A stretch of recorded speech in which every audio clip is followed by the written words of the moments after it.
অস্তিত্বহীন কোম্পানির নামে ঋণ দেখিয়ে প্রতারণা ও জালিয়াতির মাধ্যমে ১,১৭৪ কোটি টাকা আত্মসাতের অভিযোগে আইএফআইসি ব্যাংকের সাবেক চেয়ারম্যান ও সাবেক প্রধানমন্ত্রীর বেসরকারি শিল্প ও বিনিয়োগ উপদেষ্টা সালমান এফ রহমান সহ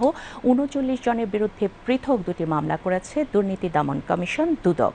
আজ দুদক মিডিয়া সেন্টার এক সংবাদ সম্মেলনে এসব তথ্য তুলে ধরেন দুর্নীতি দমন কমিশনের মহাপরিচালক প্রতিরোধ মোহাম্মদ আক্তার হোসেন। মামলার তদন্ত কাজ চলমান রয়েছে।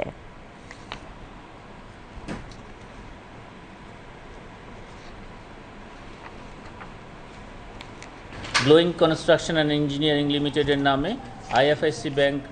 প্রিন্সিপাল শাখা ঢাকা হতে ৬১৮ কোটি টাকারও বেশি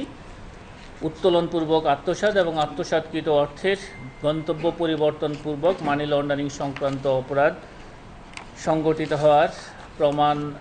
পাওয়ায় অনুসন্ধানকালে জনাব সালমান ফজলুর রহমান, সাবেক সংসদ সদস্য ঢাকা ১ ও সাবেক chairman IFIC bank PLC, IFIC ব্যাংকের কর্মকর্তা সহ মোট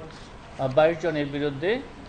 দণ্ডবিধির সংশ্লিষ্ট ধারায় এবং মানি লন্ডারিং প্রতিরোধ আইন ২০১২, দুর্নীতি প্রতিরোধ আইন ১৯৪৭ সংশ্লিষ্ট ধারায় একটি মামলা রুজুর সিদ্ধান্ত গৃহীত হয়েছে।